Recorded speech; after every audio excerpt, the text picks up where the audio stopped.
Hello friends, welcome to art of Edudan. और आज हम आपके लिए लेके आए न्यूज़पेपर एनालिसिस 16 जनवरी का। 16 जनवरी की जो हमारी पहली खबर है वो इंडियन आर्मी से रिलेटेड है और to be precise Indian navy से है। कल हमने आपको बताया था कि 15 जनवरी को हमने इंडियन आर्मी डे सेलिब्रेट किया गया। जो इंडियन आर्मी डे सेलिब्रेट किया गया वो किया गया पुणे के अंदर। वहीं जो सबसे इंपॉर्टेंट घटना जो हमारे डिफेंस के अंदर हुई, जहां पर हमने पहली बार जो 3 वॉरशिप्स हैं वो इंडियन नेवी के अंदर इंडक्ट की गई है। इन 3 का नाम है आईएनएस सूरत, आईएनएस नीलगिरी और आईएनएस वागशीर। ये 3 नेवल शिप्स हैं, ये अलग अलग क्लास की हैं। जहां पर जो आईएनएस सूरत है ये एक डिस्ट्रॉयर शिप है, जो आईएनएस वागशीर है ये एक सबमरीन है और वहीं जो आईएनएस नीलगिरी है ये एक फ्रिगेट है। और ये जो तीनों की तीनों जो हमने वॉरशिप बनाई है ये सब की सब आत्मनिर्भर भारत के तहत मेक इन इंडिया कंसेप्ट के अंदर बनाई गई है। और यहां पर पीएम मोदी ने यह बताया है कि जो लास्ट 40 प्रोजेक्ट्स जो हमारे नेवी के अंदर कमीशन किए गए हैं उसके अंदर में जो 39 जो इंडिया नेवी के अंदर आए हैं वो सबके सब मेक इन इंडिया है।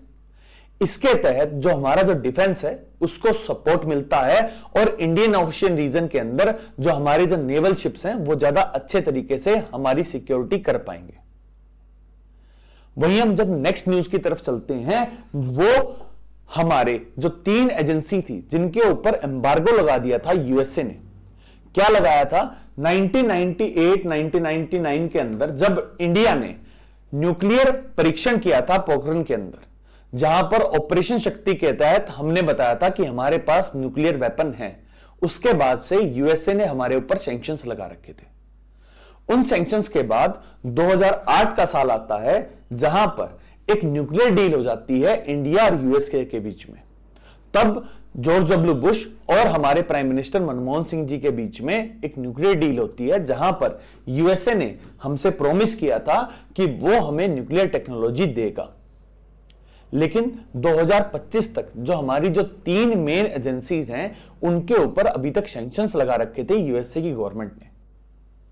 और जब पिछले साल नवंबर और दिसंबर के मंथ में जब हमारे एनएसए अजीत डोभाल और हमारे फॉरेन मिनिस्टर एस जयशंकर जी जब यूएसए की यात्रा पे थे, तब उन्होंने ये पर्टिकुलर पॉइंट रेज किया गया था कि हमारी जो 3 मेन एजेंसीज हैं उन सब के ऊपर, गवर्नमेंट एजेंसीज के ऊपर जो आपने सैंक्शंस लगा रखे हैं, उसी की वजह से जो 2008 का जो एग्रीमेंट था यूएसए इंडिया के बीच में वो नहीं फुलफिल हो पा रहा है। अभी 3 एजेंसीज कौन सी है? इसके अंदर में सबसे पहले आती है बार्क, जो बामा एटॉमिक रिसर्च सेंटर है जो मुंबई के अंदर है। उसके बाद आती है IGCAR, जिसके अंदर में Indira Gandhi centre for atomic research. और जो लास्ट आती है वो आती है IREL, जिसके अंदर में इंडियन रेयर अर्थ लिमिटेड जो है। इन तीनों के ऊपर सैंक्शंस लगा रखे थे जो बाइडेन ने कल खत्म कर दिए। अब इसी के साथ साथ जो इंडिया है वो नई जो न्यूक्लियर टेक्नोलॉजी है उनका एक्सेस मिल पाएगा यूएसए से। और उसी के साथ साथ जो हमारा जो मेन टारगेट है कि हम जो थर्मल एनर्जी की तरफ से न्यूक्लियर एनर्जी की तरफ शिफ्ट करेंगे और क्लीन एनर्जी की तरफ बढ़कर हम एक विकसित भारत की तरफ बढ़ेंगे, वहां पर हम एक अच्छा कदम आगे चल सकते हैं। नेक्स्ट न्यूज़ की तरफ जो मेन रिलेटेड है हमारे leader of opposition Rahul Gandhi ji से। राहुल गांधी जी ने कल जो कांग्रेस का नया मुख्यालय है जो 9 तुगलक रोड पे ऊपर है, वहां पर उसका अनावरण किया, उसको इनॉग्रेशन किया और वहां पर उन्होंने एक स्पीच दी, जिस स्पीच के अंदर जो ऑपोजिशन है उस स्पीच को कह रही है कि एक ट्रीजन की तौर पे। अब हम देखेंगे कि उस स्पीच में उन्होंने क्या कहा। उन्होंने कहा, we are fighting against the BJP, the RSS and the Indian state. यहां पर सबसे इंपॉर्टेंट बात यह हो जाती है कि उन्होंने कहा कि वो इंडियन स्टेट के खिलाफ लड़ रहे हैं और जो हमारा जो संविधान है वहां पर जो आर्टिकल 12 ये कहता है कि इंडियन स्टेट का मतलब क्या है, उसके अंदर में वो सारी चीजें आती हैं। Indian central government, state government, parliament, Vidhan Sabha, election commission, supreme court, universities. तो क्या राहुल गांधी जी पूरे इंडियन स्टेट से लड़ रहे हैं? यही तर्क दिया गया है ओपोजिशन पार्टी बीजेपी के द्वारा, जिन्होंने ये कहा है कि ये एक ट्रीजन के तौर पर है और हमें ये ध्यान रखना चाहिए कि राहुल गांधी जी ने जो ये वक्तव्य दिया है इंडियन स्टेट के खिलाफ, इसका मतलब ये आता है कि वो राजद्रोह कर रहे हैं। अब इससे रिलेटेड जो भी डेवलपमेंट होगी वो हमें आपको आर्डर एडुडेन के ऊपर बता देंगे कि क्या राहुल गांधी जो लीडर ऑफ ऑपोजिशन है और जो एक कैबिनेट मिनिस्टर के लेवल का एक दर्जा रखते हैं, क्या वो अपने अगेंस्ट में ही कोई कार्रवाई करना चाह रहे हैं और क्या उनकी लड़ाई अपने ही खिलाफ है? क्या वो पार्लियामेंट के खिलाफ लड़ रहे हैं? क्या वो इलेक्शन कमीशन के खिलाफ है? क्या वो सुप्रीम कोर्ट के खिलाफ हैं? और क्या इससे रिलेटेड जो अपोजिशन पार्टी हैं कहीं कोर्ट में जाती हैं और उनके ऊपर अगर राजद्रोह का कोई भी केस चलेगा, उससे रिलेटेड जो भी डेवलपमेंट होगी वो हम आर्डर एडुडेन के ऊपर आपके लिए ले आएंगे। अब चलते हैं हमारी नेक्स्ट न्यूज़ की तरफ जो इकोनॉमी से रिलेटेड है। आपको 4 दिन पहले मैंने बताया था कि जो बाइडेन ने जो रशियन एजेंसी है जो गैसप्रॉम है उसके ऊपर सैंक्शंस लगा दिए थे और सैंक्शंस के अंदर जो उनके 184 वेसल्स हैं जो ऑयल ट्रांसपोर्ट करते हैं उनके ऊपर भी सैंक्शंस लगा दिए थे। अब यहां पर अगर उनके ऑयल वेसल्स और ऑयल टैंकर्स के ऊपर अगर सैंक्शंस लग जाते हैं तो इंडिया कैसे जो रशियन ऑयल है उसको इंपोर्ट कर पाएगा? इंडिया जो एक नेट इंपोर्टर है ऑयल का, अब उसे देखना होगा कि क्या वो चीप रशियन ऑयल को खरीद पाएगा या नहीं खरीद पाएगा। यहां पर सबसे इंपॉर्टेंट स्टांस किया जाता है कि डोनाल्ड ट्रंप जो 20 तारीख को प्रेसिडेंट बन जाएंगे, क्या वो इन सैंक्शंस के साथ रहते हैं, क्या उन सैंक्शंस को हटा देते हैं? क्योंकि विंटर सीजन के अंदर हम वैसे भी रशिया से जो ऑयल इंपोर्ट है हमारा कम हो जाता है just because of the geographical barrier और वहां पर ठंड ज्यादा पड़ती है, इसलिए जो वेसल्स हैं वो नहीं आ पाते हैं। अब हम चलते हैं हमारी नेक्स्ट न्यूज की तरफ जहां मेटा के जो सीईओ हैं मार्क जकरबर्ग, उन्होंने एक पॉडकास्ट के अंदर यह कहा कि 2020 जब कोविड-19 आया उसके बाद से जितनी भी इंक्यूबेंट गवर्नमेंट थी वो सबकी सब बदल दी गई है। और इसके अंदर उन्होंने इंडिया का भी जिक्र किया जहां उन्होंने कहा इंडिया के अंदर भी रिजीम चेंज हो गई। यहां पर जो हमारे इंफॉर्मेशन एंड ब्रॉडकास्टिंग मिनिस्टर हैं अश्विनी वैष्णव, उन्होंने इस बात को कंडेम किया था। और इसी के साथ जो पार्लियामेंट्री स्टैंडिंग कमेटी है इंफॉर्मेशन टेक्नोलॉजी की, उसके जो हेड हैं निशिकांत दुबे, उन्होंने कहा कि हम पार्लियामेंट के अंदर एक पैनल बुलाएंगे और ये कहेंगे कि जो मेटा ने ये जो गलत इंफॉर्मेशन दी है ये गलत है और इसको कंडेम करना चाहिए।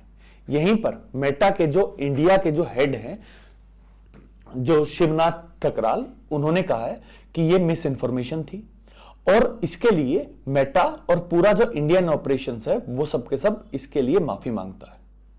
और उन्होंने ये बात भी कही है इंडिया मेटा के लिए एक बहुत इंपॉर्टेंट मार्केट है और इंडिया को वो खोना नहीं चाहते। अब आपको मैं बताता हूं मेटा में अंदर में क्या क्या आती है।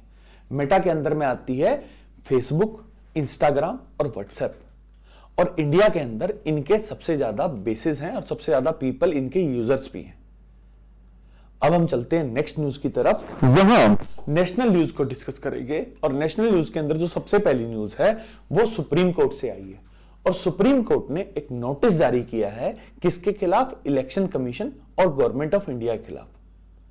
ये जो जयराम रमेश हैं कांग्रेस के जो लीडर है, उन्होंने कहा था कि जो कोड ऑफ कंडक्ट 1961 के खिलाफ जो उन्होंने एक अध्यादेश लेके आए हैं जहां पर यह कहा गया है कि आपको सारा फुटेज दिया जाएगा, इलेक्ट्रॉनिक फुटेज जो है वो नहीं दिया जाता है। और यहां पर जो कोड ऑफ कंडक्ट 1961 है उसके ये अगेंस्ट में जाता है। यहां पर जो हमारे सीजीआई हैं संजीव खन्ना जी, उन्होंने कहा है कि इसका संज्ञान वो लेंगे और 17 मार्च के दिन उन्होंने कहा है कि अब election commission, government of India अपना अपना जो पक्ष है वो रखेंगे गवर्नमेंट के आगे और उसके बाद ही सुप्रीम कोर्ट इससे रिलेटेड कोई जजमेंट पास करेगा। वही जो नेक्स्ट न्यूज है वो इकोनॉमी से रिलेटेड है जहां पर इंडिया ने इंडियन रूपी जो है वो स्ट्रॉन्ग हुआ है। कल इंडियन रूपी ने एक 28 पैसे का एक गेन किया है और अब जो $1 है वो 86 रुपए और 36 पैसे का हो गया है। यह ट्रेंड जो 3 जनवरी के बाद से जो इंडियन रूपी गिरता जा रहा था, पहली बार ऐसा हुआ है कि इंडियन रूपी ने कुछ गेन किया है नेट मार्केट के अंदर। वहीं जो नेशनल न्यूज के अंदर हमारी जो लास्ट न्यूज है वहां पर इंडियन क्रिकेट टीम ने इतिहास रच दिया और इस बार मेंस क्रिकेट टीम ने नहीं, वुमेन्स क्रिकेट टीम ने इतिहास रचा है जहां पर उन्होंने ओडीआई के अंदर हाईएस्ट स्कोर बनाया है। हाईएस्ट स्कोर क्या था? 435 रन। ये अब तक का इंडियन क्रिकेट टीम का हाईएस्ट स्कोर है, जो कि मेंस क्रिकेट टीम ने नहीं, वुमेन क्रिकेट टीम ने बनाया। इंडियन वुमेन क्रिकेट टीम की एक बायलैटरल सीरीज चल रही थी, जहां पर इंडियन वुमेन क्रिकेट टीम के साथ थी आयरलैंड की वुमेन क्रिकेट टीम, जहां पर उन्होंने 3-0 से क्लीन स्वीप कर दिया है। और क्लीन स्वीप करते हुए जहां उन्होंने एक मैसिव टोटल ऑफ 435 रन बनाया है।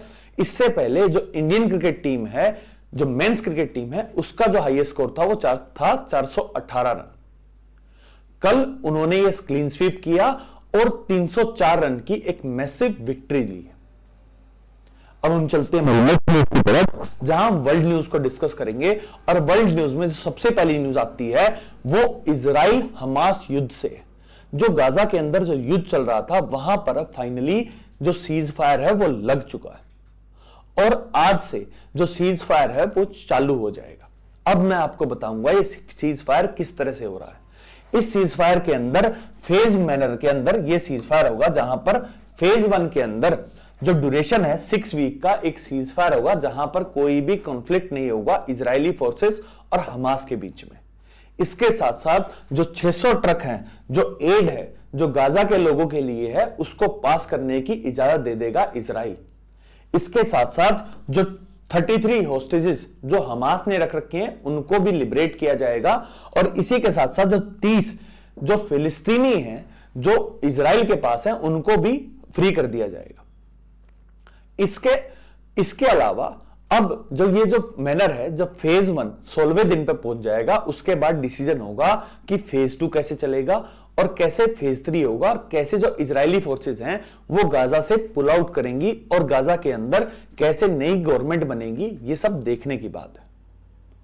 अब जो ये सीज फायर है, इसके अंदर में मेन जो रोल प्ले किया है उसके अंदर में आता है यूएसए, कतर और इजिप्ट। ये 3 देशों ने मध्यस्थता की है और तब जाकर जो एक कॉन्फ्लिक्ट जो 7 अक्टूबर 2023 से चलता आ रहा था, उसका एक खात्मे की तरफ अब बढ़ा है। अब हम चलते हैं लास्ट न्यूज की तरफ, जहां हम 2 वर्ल्ड न्यूज को डिस्कस करेंगे। जहां पर जो पहली न्यूज है वो हमारे पड़ोसी मुल्क बांग्लादेश से। और बांग्लादेश के अंदर जब से तख्ता पलट हुआ है 5 अगस्त 2024 को, जब से शेख हसीना को हटाया गया है, तब से जो बीएनपी पार्टी है, जो खालिदा जिया की पार्टी है, उसके लिए जो इलेक्शन लड़ने के रास्ते हैं वो खुलते जा रहे हैं।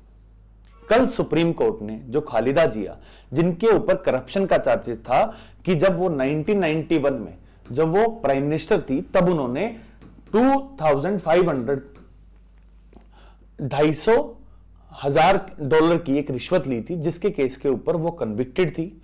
वो और उनके बेटे तारिक रहमान, उन दोनों को 10 साल की कैद हो रखी थी। यहां सुप्रीम कोर्ट ने उन्हें एक्विट कर दिया है, उन्हें बाइज्जत बरी कर दिया गया है। और अब उनका जो नेक्स्ट इलेक्शन, जो कहा जा रहा है कि अगस्त के अंदर नेक्स्ट इलेक्शन होंगे बांग्लादेश के अंदर, अब उनका इलेक्शन लड़ना तय माना जा रहा है। वहीं जो लास्ट न्यूज है हमारी वो साउथ कोरिया से। और साउथ कोरिया के जो प्रेसिडेंट थे यून सुक योल, उन्होंने 3 दिसंबर को एक मार्शल लॉ लगा दिया था और 4 दिसंबर को उन्होंने हटा भी दिया था, जब पार्लियामेंट ने कहा कि वो नहीं चाहते कि कोई भी मार्शल लॉ लगे। उसके बाद से वो इम्पीच हो चुके हैं। और इम्पीचमेंट के बाद साउथ कोरिया के अंदर एक प्रोसीजर है, जहां पर इम्पीचमेंट के बाद सुप्रीम कोर्ट के अंदर जो इम्पीच्ड प्रेसिडेंट है या प्राइम मिनिस्टर है, उसे कोर्ट के अंदर पेश किया जाता है।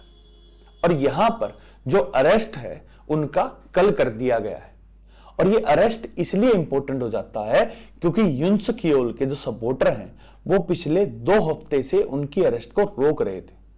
उनका जो रेजिडेंस है उसके खिलाफ उन्होंने घेराबंदी कर रखी थी और 2 हफ्ते से जो साउथ कोरियन पुलिस है वो उनको अरेस्ट नहीं कर पा रही थी। कल जाकर अब वो अरेस्ट हुए हैं और इंपीचमेंट के बाद अरेस्ट होने वाले वो पहले प्रेसिडेंट बने हैं साउथ कोरिया के अंदर। अब देखना यह होगा कि क्या सुप्रीम कोर्ट भी उन्हें इंपीच कर देता है, और अगर वो भी तब सुप्रीम कोर्ट इंपीच कर देगा तब जाकर ही उनकी इंपीचमेंट की प्रोसेस है वो खत्म होगी। That's all for today. Thank you very much and please subscribe to our dog. Thank you.